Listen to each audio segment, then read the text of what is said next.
সরকারি চাকুরি করলে সমাজ বলে এই টাকায় মাস চলবে। বেসরকারি চাকুরি করলে সমাজ বলে সরকারি চাকুরি পাও না। সরকারি চাকুরিতে সৎ থেকে খুব সাধারণ জীবনযাপন করলে সমাজ বলে ছেলেটা চালু না, জানে না কিভাবে বাড়তি কামাতে হয়। সরকারি চাকুরিতে ঝলমলে জীবনযাপন করলে সমাজ বলে সেই ঘুষখোর। বেসরকারি চাকুরিতে উন্নতি করলে সমাজ বলে তাতে কি, সরকারি জব তো আর পায়নি।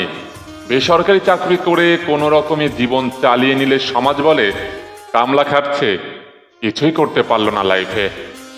আবার চাকুরি না করে ব্যবসা শুরু করলে সমাজ বলে কিছু না পেরে এখন ধান্দাবাজি শুরু করেছে।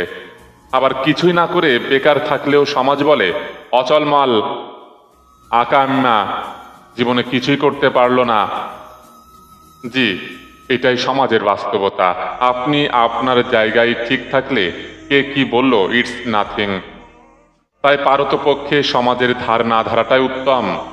নিজের মতো চেষ্টা করা এবং সত্য এবং সৎ পথে ধৈর্য সহ চলতে থাকাটাই বড় কথা।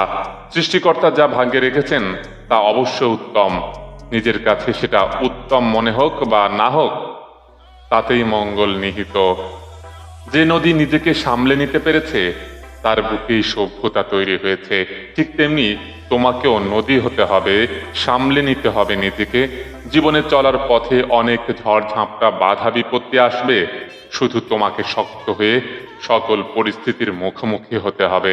মনে রাখতে হবে এই জীবনটা 100 মিটার রেস না, যেখানে নির্দিষ্ট দূরত্বে যেতে প্রতিযোগিতায় প্রথম হতে হবে। জীবন ম্যারাথন দৌড়ের মতো, সেখানে কে কত দূর পৌঁছাতে পারলো, কতক্ষণ টিকে থাকতে পারলো, সেটাই মুখ্য। আমাদের 60 বছরের জীবনে 20 বছর দেখতে দেখতে কেটে যাবে, বাকি থাকছে 40 বছর।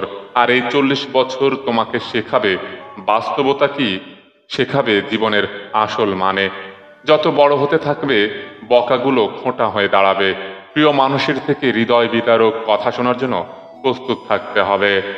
বেকারত্বের সাদা কালো রং গায়ে মাখতে হবে, স্বপ্নগুলোকে নিজের হাতেই হত্যা করতে হবে।